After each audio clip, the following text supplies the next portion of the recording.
Hey, what's going on there, guys? Nick here from Absolute Yu-Gi-Oh! And I'm here with a deck profile for Tellarknights. So I've been playing this deck for a few weeks at locals, and I really like the deck a whole lot. It's easy to pick up and easy to understand once you actually read the cards and know how they interact with one another. It's considered one of the helmet decks of the format, and it's with good reason. It's not very hard to pilot and be able to pilot efficiently. And the best thing about this deck is it just recycles its resources efficiently. So we're playing a lot of Call of the Haunted effects, and we're playing Call of the Haunted and Oasis to get back our guys from grave. All of our Satellarknights interact when they're summoned. They have some sort of effect to go off, and with that, they get synergy with the other Satellarknights in the deck. The reason why we get to recycle is because we're playing Triverr, so we overlay three of our guys in on our field, three of our Stellars. We play our Triverr. The Triverr bounces back all other cards on field to their respective owners' hands.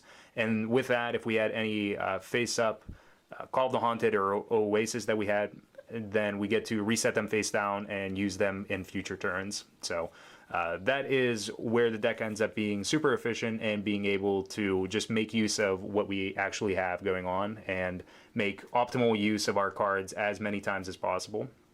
So to start off with our creatures that we're playing in the deck, we have three Satellarknight Deneb. So Deneb is going to find another Satellarknight from our deck and add it to hand. So it's basically a Rhoda for any other Satellarknight other than Deneb itself, and you can only use it once per turn. So if for some reason you happen to special summon this guy from grave, he gets Fiendish Chained, and then you decide to normal summon another one, you won't be able to activate it. If you chose to activate it off the first time and it got Fiendish Chained. So it's one thing to keep in mind. They are once per turn effects for our Satellarknight guys. But Deneb is a Rhoda.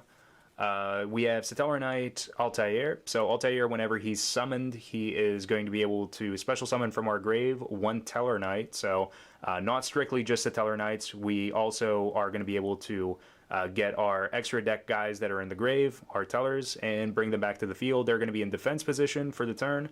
And if you choose to use this effect, your non-Teller guys are not going to be able to attack for the turn, so another thing to keep in mind. But the Altair allows you to special summon for grave. We have two Unukalhai, so this one, whenever it's summoned, is going to allow you to pitch a Satellarknight from your deck and put it into your grave, which will fuel your Altair and your Call of the Haunted effects. One Vega, which whenever it's summoned, allows you to special summon a Tellarknight from your hand, except Tellarknight Vega. So all of these guys pretty much interact with any other Satellarknight other than themselves, so other than a card named itself.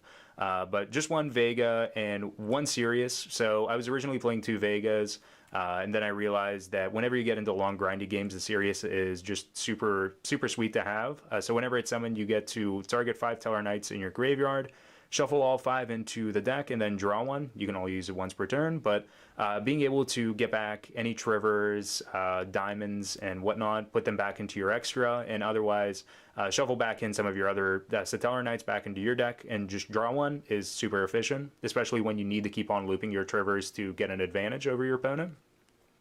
And then for the non-Satellar guys, I'm playing one Effect Veiler and one Thunder King. So the Effect Veiler is more of a jackass thing than anything. The Effect Veiler is a tuner, which some people forget. So the Effect Veiler is able to make our Trish for us pretty easily because we have so many easy ways to just put two guys out onto the field. We can normal summon our Effect Veiler, or otherwise normal summon like an Altair, get back Deneb, or any of the other guys, and then special summon Effect Veiler from grave with a Call of Haunted effect, and then make our Trish, and then just try to pound from there. It's more of a jackass thing. It's not something that is necessarily meta for what people are actually playing with this, but it's super easy to make, and when you actually get it off and you're able to stick it on the board, it can just powerhouse through some games. Otherwise, if you don't want to play the Effect Veiler and Trish Tech, then you can just play like another Breakthrough skill, or otherwise like another Mind Crush or something in the main. But I actually have liked playing the Effect Veiler in the main thus far. So that is what we have for the monsters. For the spells, we have 3 Rhoda to fetch up our guys depending on what we already have in our starting hand, and from there we can pretty much try to piece things together and get some synergy going. 1 Raigeki, 1 Book of Moon, and 2 MSTs. MST is super great against pretty much everything other than blue. Blue is pretty much the one deck that we don't really want to see this card in, But otherwise, for the other matchups, whether you're playing against Klee or you're playing even against Shadals, I guess, the MST is not horrible. So pretty much necessary, I think, as like a 2-of in the main, and then we have like one more on the side. The side's not really as important for the sake of this video as it is for your own meta, but I will go over some cards that I am playing in my side, and then you guys can decide whatever you want to play for locals. For the traps that we're playing, this is a super trap-heavy deck. We have Stellarnova Alpha, so whenever a spell, trap, or monster effect is activated, send one face-up Tellarknight that we control to the graveyard, negate the activation, and if you do, destroy the card, then draw one card.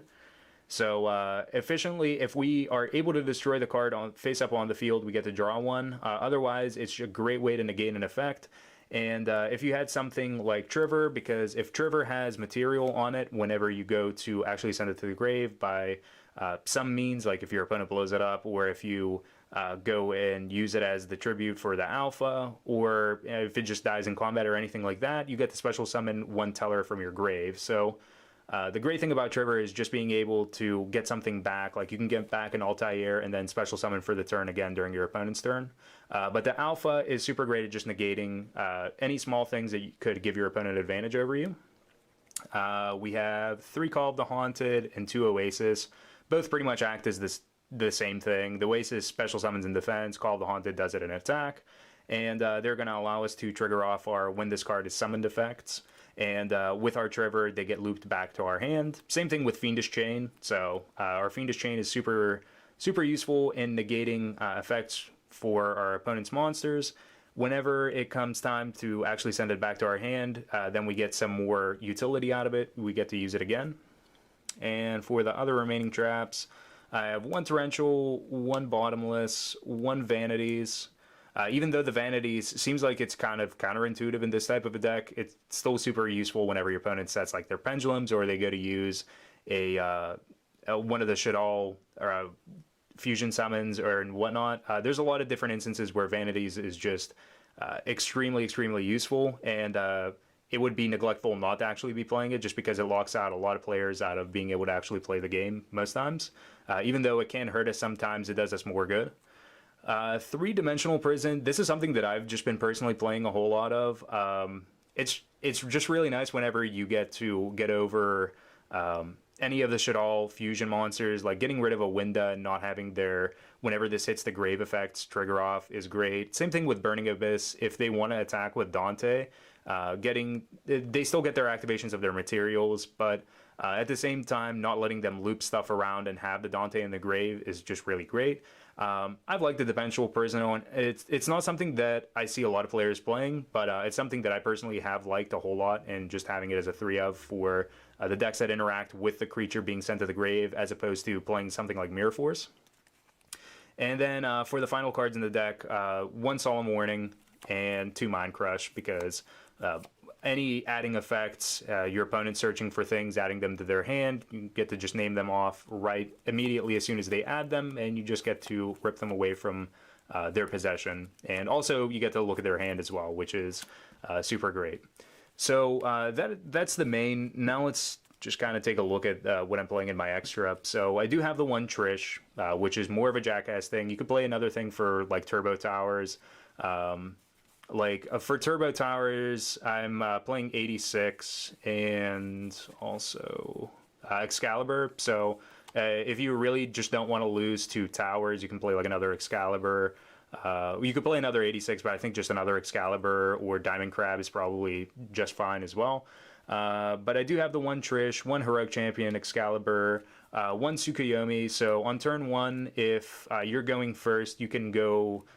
you can play like Vega into like Unukalhai, or like Vega into Deneb to search for like Altair or something like that. You make your Tsukuyomi and you set all of your back row that you want to set for turn.